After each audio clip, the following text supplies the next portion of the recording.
Fala galera, tudo bem com vocês? Estamos aqui para mais um podcast Physiowork e hoje com um convidado especial e um grande amigo que vem fazer parte da estreia deste podcast apresentado por mim, Fernanda Delacoste, que é o meu amigo fisioterapeuta Augusto Guidotti. Bem-vindo ao nosso podcast, é um prazer te ter aqui. Hoje a gente vai falar um pouquinho a respeito da fisioterapia na apneia do sono. Ele que é o fisioterapeuta especializado em apneia do sono, em telemonitoramento. Depois ele vai se apresentar e falar um pouco para vocês a respeito da formação dele. Mas eu quero começar já esse podcast pedindo para ele se apresentar brevemente e já vamos começar com as perguntas. E aí, assim, a gente vai dando seguimento ao nosso podcast. Então, prazer, meu amigo, te ter aqui. Muito obrigado, Fernanda. Obrigado pelo convite, Physiowork. Então, uma honra estar presente aqui, poder compartilhar um pouco, né, do conhecimento que eu tenho, né, com os ouvintes e com vocês. Então, é um prazer te ter aqui nesse nosso início de programa, tá? Então, vamos começar. Eu já vou te perguntar de cara, tá? Qual que é o papel do físio hoje para trabalhar com a apneia do sono? Qual que é o papel que a gente atua hoje? Bom, é uma pergunta muito importante. O fisioterapeuta ele está presente, né, na linha de frente, principalmente quando a gente fala de adaptação, né, na terapia pressórica, com o uso de CPAP, com o uso de BiPAP. Então, o fisioterapeuta ele tem um papel importante garantindo uma boa adaptação. Então, esse paciente ele chega até nós, né? Chega até os fisioterapeutas por meio do encaminhamento médico, onde é feito o diagnóstico da apneia e o fisioterapeuta ele começa essa adaptação, né? E adaptação de máscara, de parâmetros. Então, esse é o principal papel do fisioterapeuta. Explica pra gente, então, o que é a apneia do sono, para depois a gente entender um pouquinho melhor do que a gente trata. Bom, a apneia do sono tem diversas causas, né, que geram a apneia do sono. A apneia do sono nada mais é do que o colapso da via aérea. Então, tem várias razões para ter esse colapso. Então, por isso que é importante um diagnóstico bem feito, né? O exame de polissonografia é o exame que detecta essas apneias do sono. Então, esse paciente ele dorme uma noite na clínica. A partir daí, tem várias variáveis que são avaliadas. E esse paciente, né, tem um diagnóstico ali, depois que é laudado por um médico especialista. E daí aparece os índices de apneia que esse paciente tem. E fala pra gente um pouquinho quais são esses índices, assim, quem procura, como é que eu chego, né? Por que eu procuraria a fisioterapia? Bom, um dos principais sinais é o ronco, né? Então, esse paciente, além do ronco, que quem sinaliza é o parceiro, né? Quem está próximo ali é esse paciente, então o ronco é o principal sinal. Depois, cansaço, sonolência diurna, então isso são um dos outros, né, principais sinais que vão estar presentes aí para esse paciente procurar ajuda profissional. E a físio, então, ela atua junto desse paciente, junto da reabilitação pulmonar, na adaptação desse paciente no domicílio. Isso, perfeitamente. Então, esse paciente, né, ele busca o serviço de fisioterapia, um fisioterapeuta especializado na área, justamente para iniciar essa terapia pressórica, né, para iniciar o uso de CPAP. E a partir daí, esse paciente chega com muitas dúvidas, né? Receios, medos, né, quanto ao uso, não quer dormir, quer saber quanto tempo vai ficar, né, não consegue dormir. Então, são várias angústias que geram, né, até uma baixa adesão à terapia. Certo.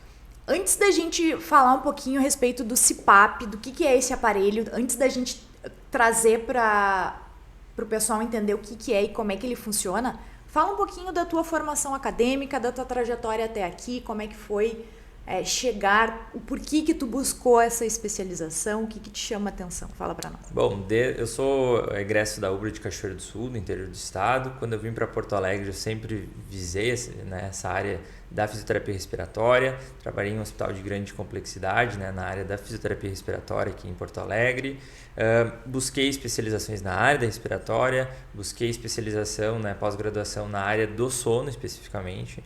Então, concluí essas duas pós-graduações e essa área de atuação me chamou muita atenção, né? desde quando eu iniciei a minha formação. E o que tu atua hoje, assim, em termos de formação da apneia do sono e da reabilitação? Fala para mim aonde tu atua, como que a gente consegue te encontrar. Bom, além de coordenadora adjunto da FADERGS, que eu trabalho na faculdade, na FADERGS, eu sou credenciado ao Corpo Clínico da Santa Casa, então atendo no ambulatório do sono ali da Santa Casa, no Pavilhão Pereira Filho. Tenho uma empresa também, a Virar, então na Virar a gente consegue fazer essa consultoria, esse acompanhamento, o telemonitoramento, né? A gente trabalha com a comercialização de equipamentos.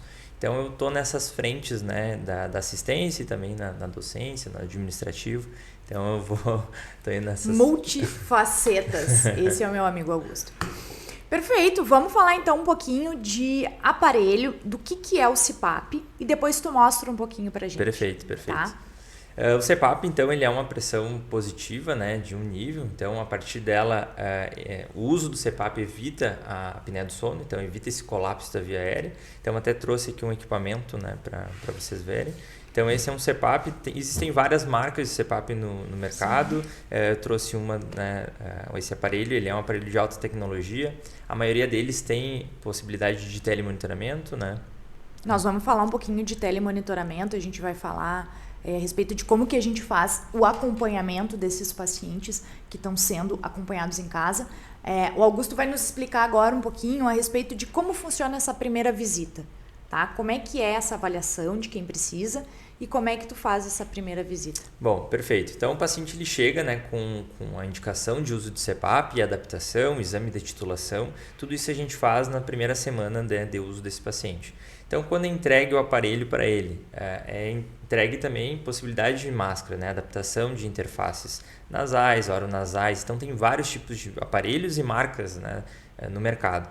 E isso o fisioterapeuta ele tem que tem que ser bem sensível nessa avaliação. Então, identificar, né? A gente tem as recomendações como a máscara nasal, a primeira opção, mas tem que ver se esse paciente não é um respirador oral, se esse paciente vai se adaptar com aquela interface. Então, tudo isso é observado e a gente tem essa janela de 7 dias como a janela do sucesso ou não sucesso, né?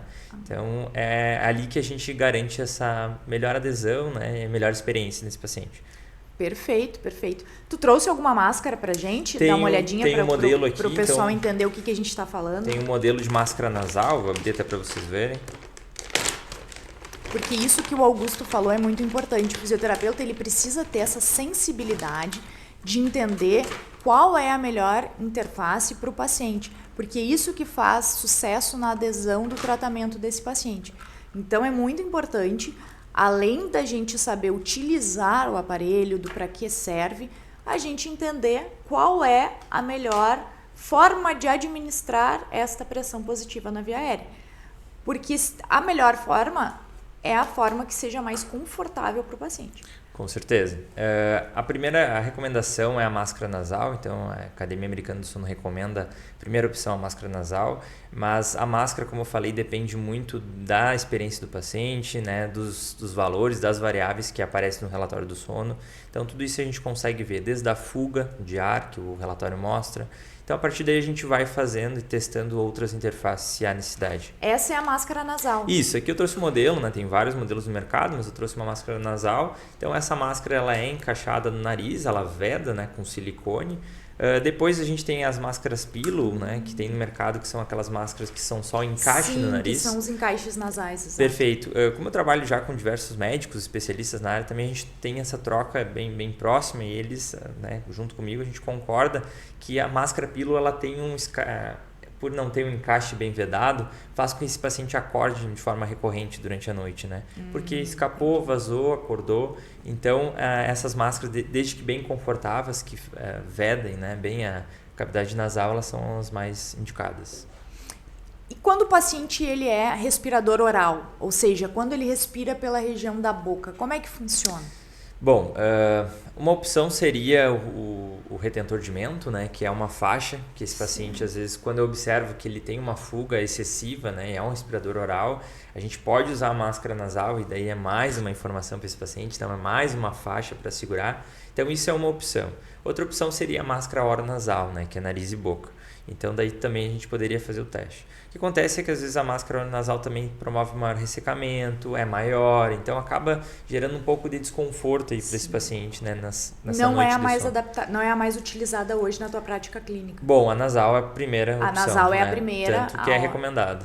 Perfeito, ótimo. Quais são os cuidados que o paciente que utiliza CPAP e a máscara precisa ter para aderir melhor, né? Para não machucar? Quais são os cuidados que você recomenda? Bom, a primeira baixa adesão ela é causada pela má adaptação da máscara, né? Então esse paciente às vezes ele tem dificuldade de conectar a máscara e deixar bem vedada no rosto, né? A gente tem alguns modelos também com imã que facilita a conexão, né? E ele, principalmente o paciente mais idoso, ele consegue ajustar sozinho, não precisa de muita ajuda. Então tem vários modelos no mercado, os modelos, né, que estão com um valor um pouco mais alto são por causa do imã, né, por causa dessas tecnologias a mais, né, do que o modelo mais inferior. E como vocês podem ver, pessoal, o CPAP ele é um aparelho bem compacto. Ele tem diversos modelos, como o Augusto trouxe, a gente trouxe um para vocês poderem dar uma olhadinha, mas vocês podem ver que ele é um aparelho bem compacto, ele é um aparelho silencioso, né? Ele é um aparelho que ele tem alguns alarmes, mas ele é um aparelho bem aceito, acredito eu, né, Augusto, dentro da tua experiência clínica.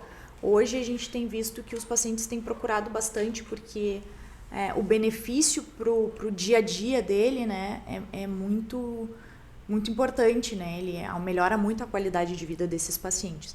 Então eu tenho visto também, eu tenho te acompanhado e tenho visto que tu tens uma grande procura por esses aparelhos. Isso, é uma área que está crescendo muito, né? Tanto para a área de atuação profissional, para os fisioterapeutas.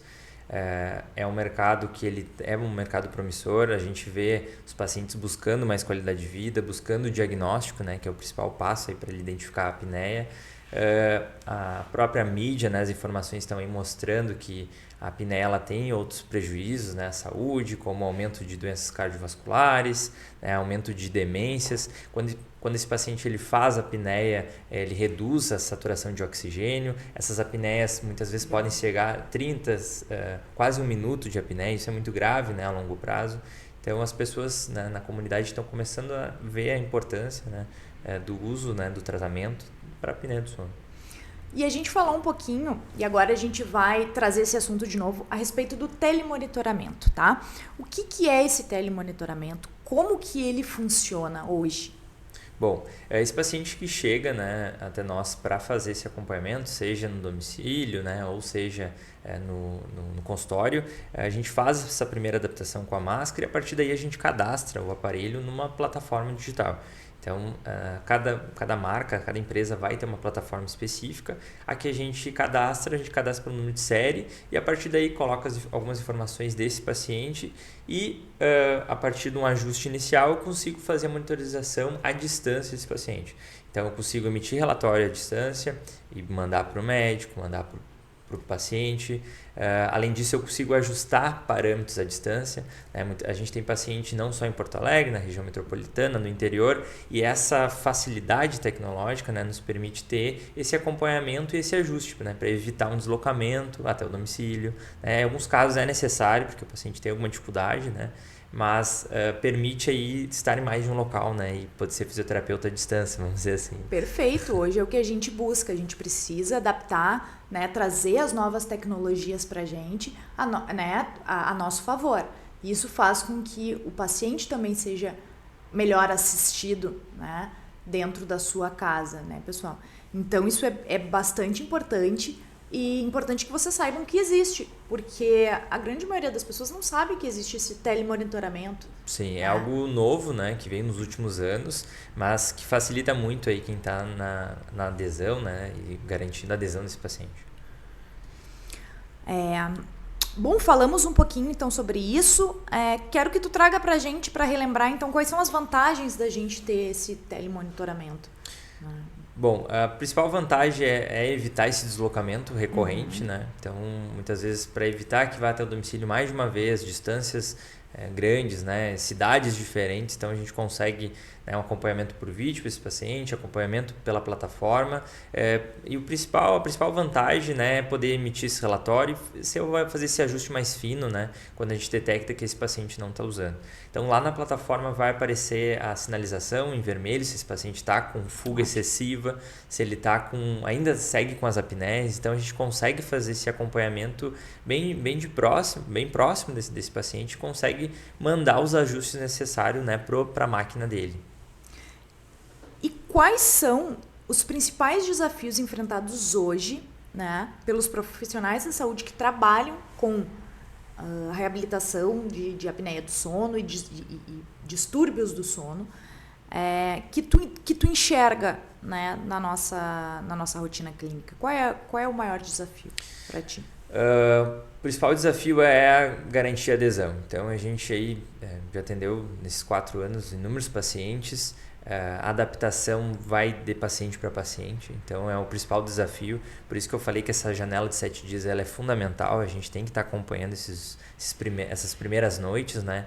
Tem pacientes que infelizmente desistem, né? Tem algumas barreiras no uso da terapia pressórica. Uma delas é o valor, né? Acaba sendo um investimento alto, seja por aluguel ou seja por compra.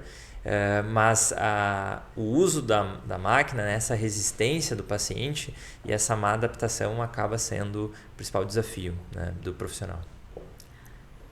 E o que tu traz hoje de conselho que tu daria para esse profissional que está entrando no mercado, para esse estudante que está saindo, né, da graduação e que quer buscar trabalhar com a fisioterapia no sono? O que tu traz de conselho pra gente? Eu tô na frente, né, na docência da FADERGS, eu sempre estimulo os alunos, né, e eu sempre digo que o networking ele é fundamental, né, essa troca, né, de contato com profissionais, colegas, né, empresas. Então o nosso network ele tem que ser fortalecido, né, e começa lá na graduação esse network.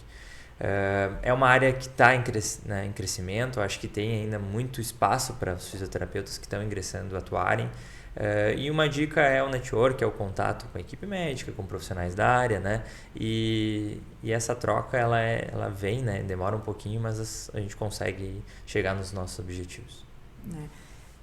Como é que tu chegou até hoje, assim, até tu montar a tua empresa? Vamos falar um pouquinho de empreendedorismo, que eu sei que é um assunto que tu gosta bastante. Sim. E que tu construiu ao longo da tua carreira. Então, como eu falei, eu trabalhei, né, desde a Covid, né, mais propriamente dito, na área hospitalar, na assistência respiratória. Então, minha linha de pesquisa no mestrado foi nessa área também. E a partir da assistência, né, nas unidades de internação e UTI, eu observei uma carência muito grande por profissionais trabalhando na área do sono. Então, aí fui ver alguns profissionais, existiam muito poucos em Porto Alegre, né? E daí eu e uma colega a gente teve a ideia de criar a nossa empresa e iniciar esse atendimento, né, que era muito carente ainda na área. Então a gente, a partir daí, fazer 4 anos já, a gente já está atuando nessa área e ainda nota muita carência, né? Tem empresas maiores que prestam serviço, porém a gente começou fazendo diferencial, garantindo aí uma experiência melhor para os nossos clientes e pacientes. Então isso acho que é o nosso diferencial. Perfeito. Exatamente. Aqui em Porto Alegre e no Rio Grande do Sul a gente tem uma carência muito grande de empresas que trabalhem com locação, venda, né? Se eu não me engano, a gente tem 2 grandes empresas e pequenas empresas que trabalham, mas com essa atenção especial de ida ao domicílio, de planejamento e telemonitoramento. Eu desconheço empresas que trabalhem com uma atenção um olhar tão importante para isso. Fico muito feliz em poder estar aqui disponibilizando espaço e te ouvindo falar sobre isso, né? Acho que é importante que a gente expanda a nossa área de conhecimento, né? A fisioterapia ela tem muito a crescer ainda nessa área, né? Novas abordagens estão surgindo a cada dia, novos aparelhos, novos máscaras, né, para melhor adesão do paciente. Isso é muito importante, porque se fala muito pouco e se sabe muito pouco a respeito disso, né? Então eu acho que é muito legal a gente poder te ter aqui e trazer a respeito, né, desse assunto. Gostaria que tu nos deixasse um conselho final, que tu tivesse alguma outra questão para nos trazer. Fica à vontade, agora eu abro espaço para que tu traga, né, os teus discurso final, por favor. Agradeço, né, o convite, né? Eu acho que sempre há espaço para difundir o conhecimento. Eu gosto de estar sempre estimulando os profissionais que estão iniciando, porque no início não é fácil, jornada inicial da nossa carreira. Me coloco à disposição, né, para futuras parcerias, né, os ouvintes também, então me coloco à disposição. Agradeço o convite. Eu acho importante a gente estar sempre buscando conhecimento e o pilar de tudo, além do conhecimento, a busca contínua do conhecimento é o network. Eu acho que a gente tem que estar conversando com os nossos pares, né, ter uma boa relação com todo mundo. Ótimo! Pessoal, então hoje foi a nossa conversa a respeito de fisioterapia na apneia do sono com meu convidado especial, Augusto Guidotti. Ele que é um amigo de bastante tempo, fizemos mestrado juntos, tivemos várias parcerias de trabalho. Deixo o convite para ele participar com a gente aqui da PhysioWork. Se vocês tiverem interesse em saber mais sobre fisioterapia e apneia do sono, se vocês tiverem interesse em cursos, em mentorias, deixe aqui embaixo nos comentários, tá? Que a gente traz ele, a gente produz conteúdo com ele, tá bem? Fiquem bem e um grande abraço para todos nós. Muito obrigado. De nada. Tchau, tchau. Tchau. Fechou.